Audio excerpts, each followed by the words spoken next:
నమస్తే welcome to college TV ప్రస్తుతం మనం వరంగల్ ప్రాంతంలో ఉన్నటువంటి హంటర్ రోడ్ సంబంధించినటువంటి సాయినగర్ లో ఉన్నాం ఇక్కడ పరిస్థితి చూస్తా ఉంటే దాదాపు 36 గంటలు దాటుతా ఉంది ఇంకా వరద అంతా కూడా ఇంట్లోనే ఉంటూ ఈ రోజు ఎక్కడ కూడా ప్రజలు కింద వాళ్ళ ఇంట్లో ఉండలేని పరిస్థితి కనబడుతోంది ఇంటి పైకి ఎక్కేసి అక్కడే ఉంటూ అక్కడే పడుకుంటూ అక్కడే తింటూ ఉన్నటువంటి సందర్భం అయితే మనకు కనబడుతూ ఉంది ఇది ఈ ఒక్కసారి వచ్చినటువంటి వరద కాదు ప్రతి సంవత్సరం కూడా ఇదే విధంగా కొంచెం వర్షాలు ఎక్కువ కురిస్తే గనక వరంగల్ ప్రాంతం అంతా కూడా ఇటు వరంగల్ కావచ్చు లేకపోతే హన్మకొండ కావచ్చు లేకపోతే ఇటు కాజీపేట కావచ్చు ఈ మూడు ట్రై సిటీస్ ఏవైతే ఉంటాయో ప్రతిసారి కూడా వరద ఒకవేళ వర్షం ఎక్కువ పడ్డదంటే మాత్రం ఖచ్చితంగా ఈ వరదతోటి ఇళ్లల్లో ఉండలేని పరిస్థితి అయితే కనబడతా ఉంది ఇది ప్రతి సంవత్సరం కూడా మనం ప్రతి సంవత్సరం కూడా చూస్తున్న పరిస్థితి కనబడతా ఉంది ఇది పాలకుల నిర్లక్ష్యంతో పాటు అధికారులు కూడా ఇదే విధమైనటువంటి పరిస్థితితో చాలా స్పష్టంగా ఎక్కడ కూడా చర్యలు తీసుకోని పరిస్థితి కనబడతా ఉంది ఎప్పుడైతే వరద వచ్చిందో ఆ సమయంలో మాత్రమే ఈ వరదను నీళ్లు పంపించడానికి మాత్రమే ఒక తాత్కాలికమైన చర్యలు తీసుకుంటారు తప్ప గత 10-15 సంవత్సరాలుగా ఇక్కడ ఉన్నటువంటి ఎక్కడైతే వరంగల్ నగరం అంటేనే గొలుసుకట్టు చెరువులు ఈ గొలుసుకట్టు చెరువుల ద్వారా ఏవైతే అక్కడ మత్తర్లు ఉన్నాయో లేకపోతే నాలాలు ఉన్నాయో ఆ నాలాలను కబ్జా చేయడం ద్వారా ఈరోజు ఆ వరద అంతా కూడా ఇళ్లలోకి వస్తున్న పరిస్థితి కనబడతా ఉంది ప్రస్తుతం ఈ వరంగల్ నగరంలో మనం ఆల్రెడీ నిన్న నైట్ చాలా పెద్ద ఎత్తున ఈ వరదలు ఏ విధంగా జరుగుతున్నాయనే దాంట్లో ఒక స్టోరీ కూడా చేయడం జరిగింది అది అటు హన్మకొండ ప్రాంతం కాకతీయ యూనివర్సిటీ దగ్గర ఇది ఇంకొక సైడ్ జరుగుతున్న ప్రాంతం అంటే వరంగల్ నగరం దాదాపు సగం వరంగల్ నగరం అంతా కూడా ఇదే విధమైనటువంటి పరిస్థితి కనబడతా ఉంది సో ఈ వరద ఇంత పెద్ద ఎత్తున రావడానికి ప్రధాన కారణం ఏంటి అనే దానికి శాస్త్రీయంగా అధికారులు కానీ పాలకులు కానీ ఒక దీర్ఘకాలికమైనటువంటి ప్రణాళికతోటి దీర్ఘకాలికమైనటువంటి ఒక సొల్యూషన్ వచ్చే విధంగా ఇంతవరకు ఆ ప్రణాళికలకు రూపొందించే పరిస్థితి కనబడతా ఉంది సో దీని గురించి స్థానికంగా ఉన్నటువంటి ఇక్కడ ఇళ్లలో ఉన్నటువంటి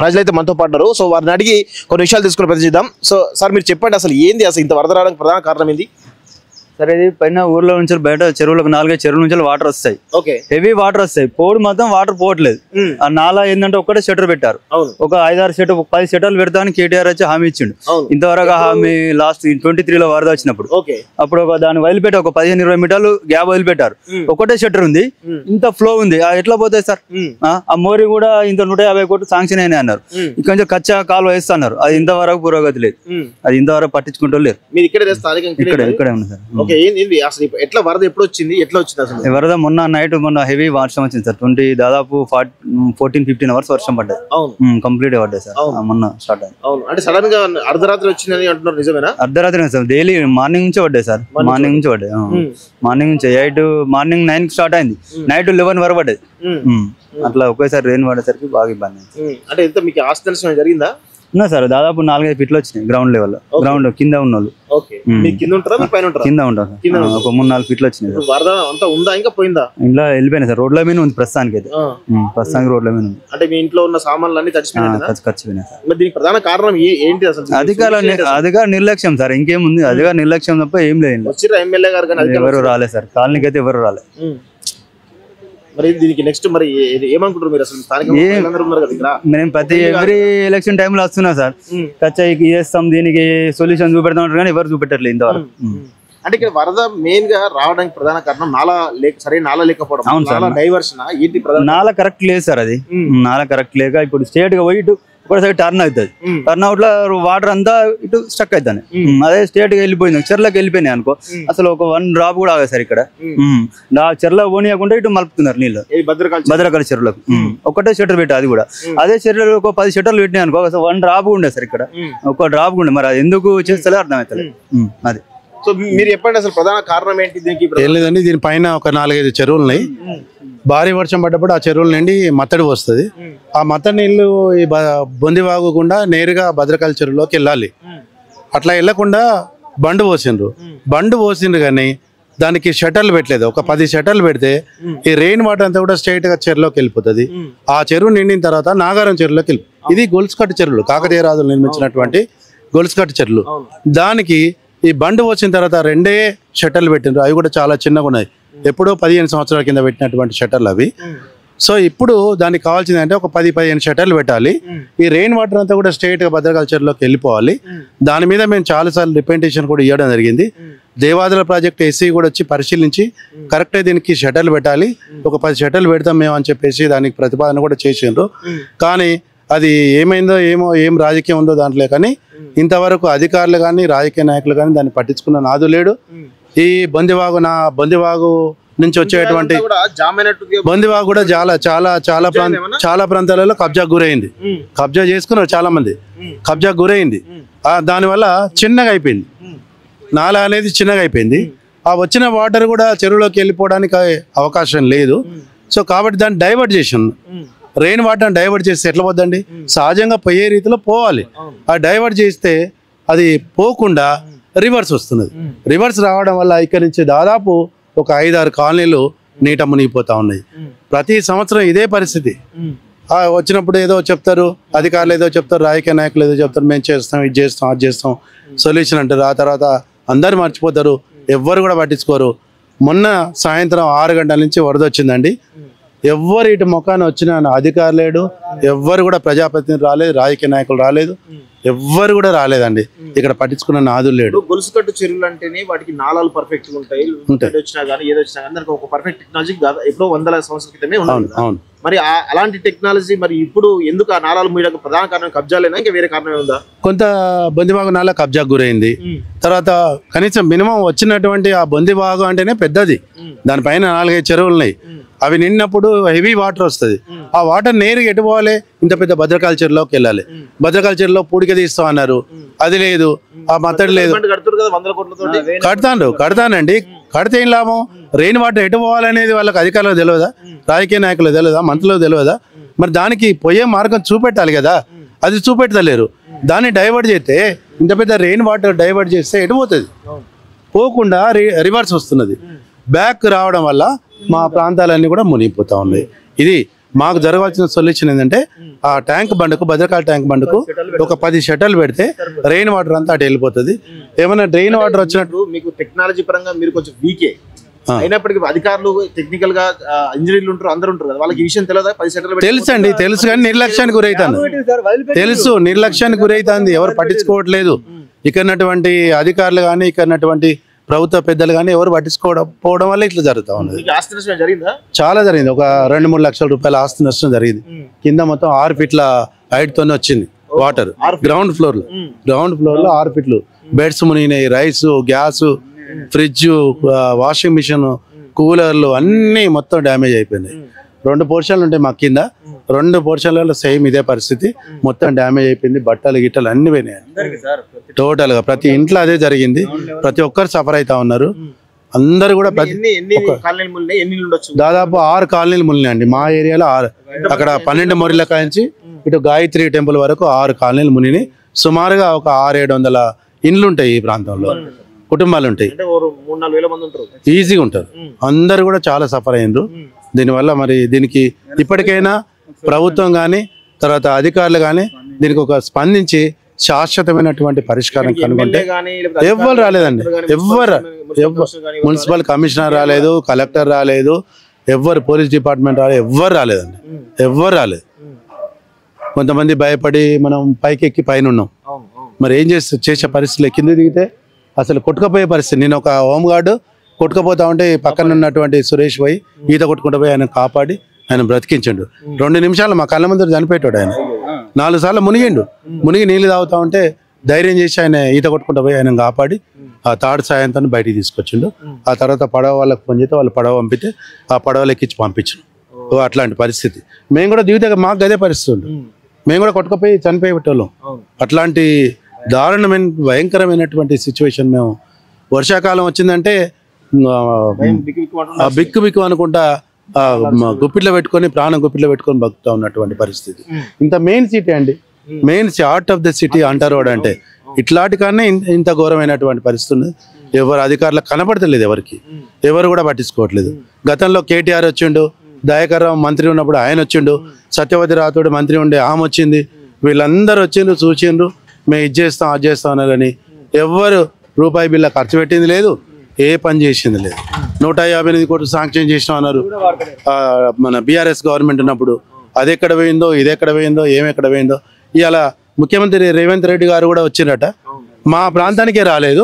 మరి అందులో ఏం రాజకీయం ఉన్నదో తెలియదు. హనుమకొండలో తిరిగారు, సమ్మయ్య నగర్, అమరావతి నగర్ తిరిగారు. అట్టించటే కలెక్టర్ ఆఫీస్లో రివ్యూ మీటింగ్ అన్నారు. మరి అట్టించటే వెళ్ళిపోతా ఉన్నారు. మరి వరంగల్ ఎందుకు వరంగల్ను చిన్న చూపు చూస్తున్నారో మాకు అర్థం కావట్లేదు. వరంగల్ అంటేనే రాజకీయ నాయకులకు కానీ, అధికారులకు కానీ, మంత్రులకు కానీ ఒక చిన్న చూపు ఉంది. మరి అది ఏందో తెలియదు. మరి ఇది కూడా వరంగల్ ఒక నియోజకవర్గం. మరి ఈ నియోజకవర్గం మీద ఎందుకు ఇంత చిన్న చూపు చూస్తున్నారో ఎవరికి అర్థమైతే లేదు. వరంగల్లో చాలా ప్రాంతాలు నీట మునిగినాయి. అటు శివనగర్ అనుకోండి, ఇంకా చాలా ప్రాంతాలు, చింతలు అనుకోండి, ఎంజం ప్రాంతం అనుకోండి, ములుగు రోడ్డు, పెద్దమ్మగడ్డ, మా ప్రాంతము అంటారు, మొత్తం నీట మునిగింది. సగం వరంగల్ మునిగిందండి. అయినా కూడా దీన్ని ఎవరు పట్టించుకున్నటువంటి నాదులు లేడు. మరి అది ఎప్పుడు దీనికి మోక్షం కలుగుతో మేమేం చెప్పలేదు. చాలా రిప్రజెంటేషన్, చాలా 5-6 సంవత్సరాల కానీ మేము పోరాటం చేస్తా ఉన్నాం. కేటీఆర్ గారి దగ్గర పోయినాం, రిప్రజెంటేషన్ ఇచ్చినాం. కేసీఆర్ ఇక్కడికి వస్తే కేసీఆర్ గారికి రిప్రజెంటేషన్ ఇచ్చినాం. కన్సర్న్ మంత్రులకు ఇచ్చినాం, ఎంపీలకు ఇచ్చినాం, ఎమ్మెల్యేలకు ఇచ్చినాం, అందరికి ఇచ్చినాం అండి. అందరూ చూస్తాం చేస్తాం అంటారు, ఎప్పుడు ఏది కాదు. ఇది విషయం. మీరు చెప్పండి, ఏంది పరిస్థితి? మీరు ఏం సిచ్యువేషన్ ఎట్లా ఉండే నుంచి? అసలు చాలా ఘోరమైన మొన్నటి నుంచి. యాక్చువల్గా ఏంటంటే ఈ వర్షం అంతటా ఒకటేసారి భారీ వర్షం పడే వరకు ఏమైతుందంటే పైనుంచి చుట్టుపక్కల చెర్లలో నీళ్ళు రావడం, మత్తళ్ళు పడి ఆ చుట్టుపక్కల చెర్లలో నీళ్ళు ఇటు రావడం. మెయిన్ ఏంటంటే బొందివాగు కాలువ అనేది వెనకటి నుంచి ఈ పై వరద వచ్చేదంతా బొందివాగు కాలువలో పడి భద్రకాళి చెర్లో పడి, భద్రకాళి చెర్ల నుంచి పెద్ద మత్తడు ఉండేది మనకు. ఆ మత్తడి మీదకి వెళ్ళి నాగారం చెర్లో పోయేది అప్పుడు. అది ఇప్పుడు ఏమైందంటే ట్యాంక్ బండ్ అని ఒకటి కట్టే వరకు ఇది హైట్ లేపిండు. భద్రకాళి బండు ట్యాంక్ బండ్ అని కట్టే వరకు ఇప్పుడు అది ఏమైంది, హైట్ లేపిండు. హైట్ లేపే వరకు ఏమైతుంది, ఈ వాటర్ సైడ్ ఎంబడి పంపడానికనో చిన్న ఒక చిన్న కాలువ 20 ఫీట్లో 25 ఫీట్లతో కట్టిండ్రు. ఆ కాలువ కూడా పనిచేయదు. ఇప్పుడు యాక్చువల్గా ఇప్పుడు ఏమైందంటే మేము ఎన్నో ఈ కాలనీ ఇక్కడ చుట్టుపక్కల ఉన్న కాలనీ వాళ్ళందరూ కూడా ఎప్పటి నుంచో పొలిటికల్ లీడర్లు ఎంబడి మేము 1999లో మేము ముగ్గు పోసుకున్నామండి. 2 ఇళ్ళు. ఫస్ట్ 2000 సంవత్సరంలో ఇల్లు కట్టుకొని మేము 2000 సంవత్సరంలో గృహప్రవేశం చేశాం. 25 సంవత్సరాల నుంచి ఇక్కడనే ఉన్నాం. మరీ ఘోరం ఏంటంటే మొన్న పోయిన 2023 ఈ 25 ఈ రెండు పర్యాయాలే ఇంత బాగా వరద వచ్చి చాలా నష్టం, అంటే చాలా. ఇప్పుడు ఆ ట్యాంక్ బండ్ ఒకటి అది కట్టి ఇప్పుడు భద్రకాళి చెరువు కట్ట లేపడం వల్ల ఒకటి, రెండోది వాటర్ పోయే సోర్స్ అయితే లేదు. మళ్ళా ఈ చిన్న కాలువ కట్టినాక కూడా ఆ మూల మీద ఏమైందంటే వాళ్ళు చర్చ్ కట్టుకున్నారు. అసలు ఆ చర్చిని కూడా కొద్దిగా ఇప్పటికైనా ప్రభుత్వం తలుచుకొని ఇప్పుడు ఉన్న మేయర్ కానీ, మా లోకల్ ఎమ్మెల్యే గారు, కమిషనర్ కానీ, ఎమ్మెల్యే అంటే ఇప్పుడు మనకు ఎమ్మెల్యే గారే మనకు మంత్రి ఉండి కూడా ఏం చేయలేని పరిస్థితి అయిపోతా ఉన్నది. ఆ చర్చి వాళ్ళని ఏదైనా కన్వీనియన్స్ చేసి ఇప్పుడు వాళ్ళను, సరే వాళ్ళ దేవుడు వాళ్ళు, కాకపోతే వాళ్ళకి ఏమైనా పక్కకి ఇంత ల్యాండ్ ఇచ్చి చూడండి ఇక్కడ ఇబ్బంది ఉన్నదని చెప్పి దానికి పక్కకు జరిపించి ఈ కాలువను పెద్దగా చేసినట్టయితే ఇప్పుడు 151 కోట్ల రూపాయల శాంక్షన్ అయినాయి అప్పుడు టీఆర్ఎస్ గవర్నమెంట్ టైంలో. అవి ఇక్కడ కాలువ 100 ఫీట్ల కాలువ కట్టాలి, ఏది బట్టుపల్లి చెరువు కానించాలి. ఆ కాలువకు 151 కోట్ల రూపాయల శాంక్షన్ అయ్యి టెండర్ కూడా అయింది. మరి ఏమైందో ఏమో ఇంతలే మనకు అర్థం కాదు. 2023లో ఎలక్షన్లు అయినాయి, ఇంతలే ప్రభుత్వం మారింది. ఆ టెండర్ వాడు ఎవడైతే కాంట్రాక్ట్ పెట్టిండో వాడు వదులుకొని పోయినాక దాన్ని మళ్ళీ టెండర్ పెట్టిందని చెప్పి అన్నారు. మంత్రి గారి దగ్గర కూడా అందరం పోయినప్పుడు వారు కూడా చెప్పిండ్రు లాస్ట్ ఇయర్ దసరాకు ఓపెనింగ్ అన్నారు, ఈ ఇయర్ దసరా అంటే ఈ ఇయర్ అంటేనో ఈ వర్షాలు మొదటి నుంచి పడుకుంటా మనకు ఇది ఒక అంతరాయం ఏర్పడుతూ ఉన్నది. కాబట్టి ఏంటంటే ఇప్పటికైనా 100 ఫీట్ల నాలా కట్టి బాగా హైట్ కట్టాలి. అదొకటి చెర్లకు నీళ్లు ఒక 10 గేట్లు పెట్టి ఈ 100 ఫీట్ల వెడల్పుతోనే ఆడ 10 గేట్లు ఉండాలి. ఈ ఎంత వరద వచ్చినా అలా పడి బయట ఆడ మత్తలు పడి బయట కనుక పోయినట్టయితే ఇక్కడ ఇంత వాటర్ వచ్చేటువంటి ప్రాబ్లం ఉండదు. అసలు ఈ ఇల్లు నేను కట్టుకున్నప్పుడు అయితే మెయిన్ రోడ్డు మీదకి వెళ్ళి 6 ఫీట్ల హైట్ కట్టిన. ఇవాళ నా ఇంట్లో నిన్న వచ్చిన వరదకు 6 ఫీట్ల నీళ్లు నా ఇల్లు చూస్తున్నారు అని మొత్తం ఘోరం. అంటే నేను అప్పుడు 2000 సంవత్సరం ఇల్లు కట్టినప్పుడు ఆ మెయిన్ రోడ్డు మీదకి 6 ఫీట్ల హైట్ కట్టిన. అంటే ఇప్పుడు రాను రాను రోడ్లు కూడా పెరుగుతూ ఉన్నాయి, ఈడ కూడా సిమెంట్ రోడ్లు అయినాయి, అన్ని దిక్కులు అయిపోయినాయి. దీనివల్ల ఏమైతుందంటే ఇప్పుడు ఈ వాటరు వచ్చేదేమో 100%, పోయేదేమో 10-15%. ఈ వాటర్ అంతా మళ్ళీ బ్యాక్ అవుతుంది. బ్యాక్ అయిపోయి ఏమవుతుంది, మొత్తం ఖాళీలన్నీ మునిగిపోతున్నాయి. ఇటు నుంచి ఇది పోగా అటు శివానగర్ నుంచి, పెరకవాడ నుంచి, అటు అగుర్త చెరువు మత్తడి పడితే అటు నుంచి కూడా ఆ నీళ్ళు ఇటే వస్తున్నాయి. ఇది వారం 12 మోరీల కాంచి వెళ్ళిపోయింది. ఆ 12 మోరీలు నీళ్ళు తాగింది, ఆ నుంచి కూడా వాటర్ అంతా ఇటు దానికి వస్తుంది. ఈ వాటర్ ఇట్లా వస్తుంది, ఈ వాటర్ ఇట్లా, ఈ రెండు వరద ఇటు వచ్చేసరికి ఏమవుతుంది, ఇక్కడ వాటర్ ఎక్కువైపోతుంది. అయిపోయి చాలా గందరగోళం. మొన్న అసలు చెప్పుకునేటట్టు లేదు, within half an hour లోపలనే నీళ్లు ఇళ్ళకి వచ్చేసినాయి. మీ అందరం ఉన్నది ఉన్నట్టు అట్నే వెళ్ళిపోయినాం, పైకి వెళ్ళిపోలే. పైన నా కూతురు అల్లుడు మా మనవరాళ్ళు ఉంటారు. నేను ఇక్కడి నుంచి మా పాతింటికి ఆడిపోయినాం. ఆడిపోతే శివానగర్లో కూడా నీళ్ళు వచ్చినాయి. మళ్ళీ అక్కడి నుంచి నా కొడుకు ఇంటికి పోయాను. అట్లా చాలా ఘోరం. ఇక దీనికి ఏం సొల్యూషన్ ఒకటే, ఫస్ట్ దీన్ని ట్యాంక్ ఇప్పుడు ఏదైతే నాలా కడతామన్నారో నాలా ఒకటి కట్టాలి. ఆడ షట్టర్స్ ఒక 10 షట్టర్లు కనుక భద్రకాళి బండుకు 10 షట్టర్లు పెట్టి, ఈ చిన్న కాలం 25 ఫీట్లది ఇట్లా ఉన్నా కూడా వాటర్ ఎక్కువ వచ్చినప్పుడు, ఫ్లోయింగ్ ఎక్కువ ఉన్నప్పుడు, చిన్న మామూలుగా వచ్చినప్పుడు ఇళ్ళకెళ్ళి వెళ్ళిపోద్ది, బాగా వచ్చినప్పుడు మాత్రం చెల్లకెళ్ళి వదిలిపెట్టవలసిందే. దానికి మిక్కిన దానికంటే ప్రత్యామ్నాయ మార్గం ఇంకా వేరే ఏం లేదు. ఎందుకంటే వేరే ఎటు పోయడానికి కూడా ఛాన్స్ లేదు. మూడోది ఏంటంటే అక్కడ చర్చ్ ఒకటి ఉంది. ఆ చర్చ్ను కొద్దిగా ఏదైనా ప్రభుత్వమే అవసరమైతే వాళ్ళ వాళ్ళ వాళ్ళ సమాజంతో మాట్లాడి వాళ్ళ పెద్దన కన్వీనియన్స్ చేసి కొద్దిగా పక్కకు స్థలం ఇచ్చైనా ఆడ వాళ్ళ చర్చ్ వేరే కట్టించి ఆ చర్చ్ అడ్డం లేకుండా తీసేసినట్టంటే కొంత ఉపశమనం ఉంటుంది. అయితే నీళ్లు మనకు మొన్న నైటు వర్షం బంద్ అయింది సార్. మొన్న నైటు 10-10:30 వర్షం బంద్ అయితే ఇవాళ ఉదయం వరకు కూడా నీళ్లు ఉన్నాయి. అంటే గంత ఇన్ని నీళ్లు వస్తూ ఉంటాడు, పోయడానికి ఛాన్సెస్ లేదు. వర్షం బంద్ అయినా కూడా 36 గంటలు పట్టింది నీళ్లు పోయడానికి. అంటే కదా ఒకసారి మీరే ఆలోచించండి. 36 అవర్స్ తర్వాత ఎవరు అంతకుముందు ఉన్నప్పుడు ఒకసారి మేయర్ గారు వచ్చిండ్రు, అంతకుముందు ఉన్న ఎమ్మెల్యే వచ్చింది. కానీ ఈసారి అయితే వాళ్ళు వచ్చిన వాళ్ళు లేరు, మేయర్ లేరు, కమిషనర్ లేరు, ఎమ్మెల్యే కాదు, మా మంత్రి కాదు, ఎవరు వచ్చేవాళ్ళు లేరు, చూసేవాళ్ళు లేరు. సరే అంటే మా లాంటి వాళ్ళు ఇంకా మేము కొద్దిగా రోడ్డు దగ్గర వెళ్ళిపోయినాం. ఆ లోపల గుడిసెల పరిస్థితి ఏంది, వాళ్ళంతా ఆగం. అసలు చాలా ఘోరమైన పరిస్థితి ఇక్కడ. ఇప్పటికైనా తొందరగా ప్రభుత్వం అధికారులు తొందరగా చర్య తీసుకొని ఫస్ట్ నాలా కట్టించి ఏర్పాటు చేయాలి. ఎందుకంటే ఎన్నో వేల కోట్ల రూపాయలు ఖర్చు పెడతా ఉన్నారు. ఇది కూడా అందులో ఇది కూడా ఒక డెవలప్మెంట్ ఏరియా కదా. ఇది 3 సిటీలకు, అంటే మనకు ట్రై సిటీ అంటారు, వరంగల్, హనంకొండ, కాజీపేట, ఈ 3టికి సెంటర్ ఇది. ఈ బొందివాగ ఏరియా, ఈ అంటర్ రోడ్ ఏరియా అంటే ఇది సెంటర్. ఇటువంటి ఏరియాలనే ఇటువంటి పరిస్థితి ఉంటే అసలు రేపు ఇక్కడికి రావాలంటే భయపడుతున్నారు, ఏమైనా కిరాయికి రావాలని భయపడుతున్నారు, ఇల్లు కట్టుకోవాలని భయపడుతున్నారు. కాబట్టి దయచేసి ప్రభుత్వం ఇప్పటికైనా ప్రజల మీద కొద్దిగా మనసు పెట్టి వాళ్ళు కొద్దిగా నిర్ణయం తొందరగా తీసుకొని దీన్ని నాలా కట్టేయాలని చెప్పి మీ ద్వారా మేము ప్రభుత్వాన్ని కోరుతాము. పుర్జన్న కూడా నిన్నటి నుంచి తిరుగుతున్నాడు, అటు సమ్మెనగర్ అటంతా నిన్న సాయంత్రం వరకు తిరిగిండు. సో అన్న ప్రస్తుతం ఇక్కడ ఈ హన్మకొండ 100 రోడ్ ప్రాంతంకి వచ్చారు. ఏంది పరిస్థితి ఇక్కడ కూడా? మొత్తం భద్రకాళి బండ్ నిన్న సాయంత్రం చూసాక ఇక్కడ స్టోర్ చేయలేదు. ఏంది మీకు ఏమనిపిస్తుంది సార్ ఇక్కడ? అదే ఇప్పుడు నీళ్ళు ఉన్నాయా, ఇళ్ళల్లో నీళ్ళు ఉన్నాయా అనే కాడ కథకున్నది. ఇప్పుడు మోరి నీళ్ళు ఇవన్నీ డ్రైనేజ్ నీళ్ళల్లో ఇల్లు కట్టుకున్నట్టున్నది. సంబరాన్ని సంతోషంగా పెడతా కావచ్చు. చూడు మొత్తం ఇళ్ళల్లో ఎంత నష్టం చూడు. వాళ్ళ బియ్యం బయటనే ఉన్నాయి, అన్ని వాళ్ళ సామాగ్రి మొత్తం ఏమున్నా అన్ని తీసుకొచ్చి బయట పడేశారు. అంటే ఇది క్లియర్ కట్ గా హ్యూమన్ ఎర్రర్. అధికారులు, రాజకీయ నాయకుల అసమర్థత కావచ్చు, పట్టించుకోని తత్వం కావచ్చు, పైసల కకృతి కావచ్చు, పని చేయని తనం కావచ్చు. దానికి ప్రధానమైన నిదర్శనం ఇక్కడికి వస్తే కనబడుతుంది. ఇలా సగం హనుమకొండ మొత్తం శోకంలో నిండిపోయి ఉన్నది. అసలు ఏ ఇంటికి పోయినా ఎక్కడ పోయినా కానీ లక్షల రూపాయల నష్టం. అంటే చిన్న ఒక్కొక్క ఇంట్లో చెప్పేది కూడా ఒక ఇంట్లో. ఇప్పుడు గాడ మాట్లాడుతున్న ప్రకాష్ గారు చెప్తున్నారు దాదాపు 15 లక్షల విలువైన ఫర్నిచరు నష్టపోయినా. ఇప్పుడు మొద్దులు గీడికి వచ్చి ఆగి ఉన్నాయి. ఇవే ఎన్ని కొట్టుకపోయి ఆడపోయినావు కదా లోపలికి నీళ్ళ కాడికి. ఇదేంటంటే ఇల్లీగల్ గా ఉన్నటువంటి ల్యాండ్ లీగలైజ్ చేసేందుకు ఈ బండు పేరు మీద అయితే కట్టి పెట్టిర్రో దాన్ని ఏంటంటే అవతల మొత్తం వీళ్ళు ఆల్ పాలిటీషియన్స్ కలిపి ఇక్కడ అన్ని రాజకీయ పార్టీలకు సంబంధించిన వాళ్ళందరూ వీళ్ళందరూ కొంచెం ఏంటంటే ప్లాట్లు కొట్టేసేసి అన్ని అమ్ముకొని పైసలు లోపటేసుకొని ఒక ప్రాపర్ ప్లానింగ్ లేకుండా మరి అందరు చదువుకునే కదా ఆడదాకా పోయి ఆఫీసర్లే అక్కడ ఉండి ఇప్పుడు వీళ్ళే చెప్తున్నారు చిన్నగా జస్ట్ కి కాలువలు 2-3 సాఫ్ చేస్తే అసలు ఇబ్బంది ఉండదు. మనం వస్తుంటే కూడా అక్కడ కాలువ కనబడ్డది మొత్తం దాదాపు బొందివాగు మోర్ దెన్ 50% మునిగి ఉన్నది. అది మనం కాలువ ఎక్కువ నీళ్ళు వచ్చినప్పుడు కొట్టుకొని సీరియస్గా వెళ్ళిపోవాలి, అటుపోవాలి కదా.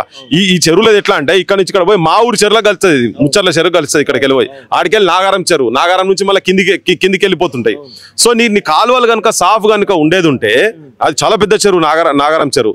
నువ్వు ఆడదాకా బోనిస్తలేవు కదా, నువ్వు మొత్తం బ్లాకేజ్ చేసి పెట్టారు. అంటే ఇది ఏంది అధికారులు ఇటువంటి సిచ్యువేషన్స్ అంటే ఏదో టెంపరీగా ఎప్పుడో ఒక సంవత్సరం వచ్చింది కాదు, ఇది ప్రతి సంవత్సరం వీళ్ళు నరకం అనుభవించాల్సిందే, ప్రతి సంవత్సరం ఈ గోస పడాల్సింది. అందుకే మీడియా వాళ్ళు మాట్లాడతామంటే కూడా ఏం చేస్తామే మాట్లాడి ప్రతిసారి అయ్యేదేనా ప్రతిసారి ఆడేదేనా ఇదంతా తతంగం అన్నట్టు ఉన్నది. వాళ్ళకు కూడా వెక్స్ అయిపోయింది, వాళ్ళు మాట్లాడేందుకు కూడా వెక్స్ అయిపోయారు. అంటే ఇంత దుర్మార్గంగా వీళ్ళు కూడా ఏంది టూత్ పాలిష్ లెక్క రోజుకి ఇంటి ముఖానికి పౌడర్ వేసుకున్నట్టుగా ఇప్పుడు ముఖ్యమంత్రి వచ్చిండు ఆడ ఏదో మీటింగ్ పెడతానట పీక్తాడు, ఇంకేముంటుంది ఆడికి వస్తాడు వెళ్ళిపోతాడు ఆయన.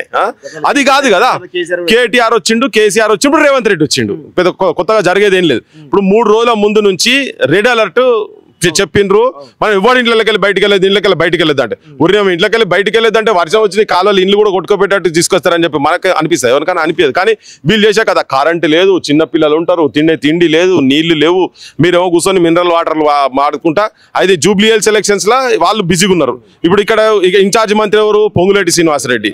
ఆయన చిన్న కాంట్రాక్ట్ సంబంధించిన పైసల పంచాయతీ కాడికి వస్తేనేమో పెద్ద లొల్లి. ఇప్పుడు ఇక్కడ ఉన్న ఎమ్మెల్యే మంత్రి ఆయన దగ్గర ఉన్నటువంటి ఒక చిన్న ఉద్యోగినట అరెస్ట్ చేస్తారని చెప్పానంటే ఆమె ఎంబడి పెట్టుకొని మొత్తం దేశం అంతా తిరిగింది. మా వాళ్ళు అందరు మీడియా వాళ్ళు అట్లనే చేసిర్రు, బయట వాళ్ళందరూ చేసి ఇదంతా రాష్ట్ర సమస్య, ఇంత పెద్ద అవమానం జరుగుతుందా, ఇది ఒక బీసీ బిడ్డ ఇదంతా. మరి ఇక్కడ అందరు ఉన్నారు కదా, అందరున్నారు కదా, మరి జనం మొత్తం ఒక రాత్రి పోలీసు వాళ్ళు తీసుకోవాలి. అదేంది వాటాల పంచాయతీకి, మళ్ళీ అది కూడా ముఖ్యమంత్రికి, పొంగులేటి శ్రీనివాసరెడ్డికి, తర్వాత ఈ మంత్రికి జరిగినటువంటి వాటాల పంచాయతీ కదా. మరి ఇంతమందికి ఇంత ఇబ్బంది పడుతున్నారు, నీ నియోజకవర్గమే కదా. దారికారి లెక్క తొడలు కొట్టి మీసాలు ఇప్పుడు కాదు ముఖ్యమంత్రి గారు, ఇటువంటి వచ్చి ఈ పనులు చేస్తే జనమే చెప్తారు నువ్వు మొగోని గారు ఆయన మంచి పని చేస్తున్నావు, ఊకే ఎట్టిట్టాను తిప్పుడు గురించి కాదు. ప్రతిసారి వస్తున్నాయి కదా ఈ సమస్య. మనుషులా మీరు మూర్ఖుల, దుర్మార్గుల, రాక్షసుల, ఇది ఎక్కడ పైశాచికం నాకు అర్థం కాదు. 153 కోట్ల రూపాయలు ఆల్రెడీ శాంక్షన్ అయి ఉన్నాయట దీనికి. మరి ఎందుకంటే దీంట్లో టెండర్ అయిపోయింది, పర్సెంటేజ్ లో కొట్లాట ఏమైనా జరుగుతుందో దీంట్లో, అందుకే ఈ పనులు చేయనీకుంటుంటారేమో నాకు అర్థమైతలేదు. పొద్దుగాలేసి వాకింగ్ అసలు మనుషులు బతికేటట్టు ఉండాలా లేదా కనీసము? ఇదెక్కడి దుర్మార్గం, ఇదెక్కడి పైశాచికం, ఇది చాలా ఏంటంటే అన్యాయం. ఇది పక్కా 200%. ఇది ఇప్పుడు ఈ నష్టం అంతా ఎవరి ఇంట్లోకి వెళ్ళిస్తాడో, ముఖ్యమంత్రి ఇంట్లోకి వెళ్ళిస్తాడా? ఇప్పుడు వీళ్ళంతా గవర్నమెంట్ ఇస్తుంది ఏమన్నా? ఉట్టి వచ్చి ఇట్లా తీసుకొని బోర్డు ఉండగానే రేపు పొద్దుగల పేపర్లు ఇంత పెద్ద ఫోటోలు వస్తాయి, మొత్తం కంప్లీట్ వచ్చేసేసి మొత్తం సమీక్షించిండు, కలెక్టర్ గారిని అవసరమైతే మందలు ఇచ్చిండు, కమిషనర్ గారిని ఇట్లా కన్లెర్ర చేసి చూసిండు అని రాసేస్తారు, కథం అక్కడికి కథం అయిపోతుంది. కానీ నష్టపోయేటోళ్ళు ఇండ్లు మునిగినాయి, ఇండ్లల్లో ఇప్పుడు మొత్తం కౌసు వాసన, ఒక 6 నెలల వరకు చచ్చిపోవాలి వీళ్ళందరూ ఈ జనాలు. ప్రతి ఇంట్లో లక్షల రూపాయలు నష్టం, మొత్తం ఇక్కడ కంప్లీట్ గా వరంగల్లో కొన్ని కోట్ల రూపాయల నష్టం అయితే జరిగింది కదా. దీనికంతా ఎవరు బాధ్యత వహించాలి? ప్రభుత్వాలు, అధికారులు, పాలిటిషియన్స్ దొంగలైనరు.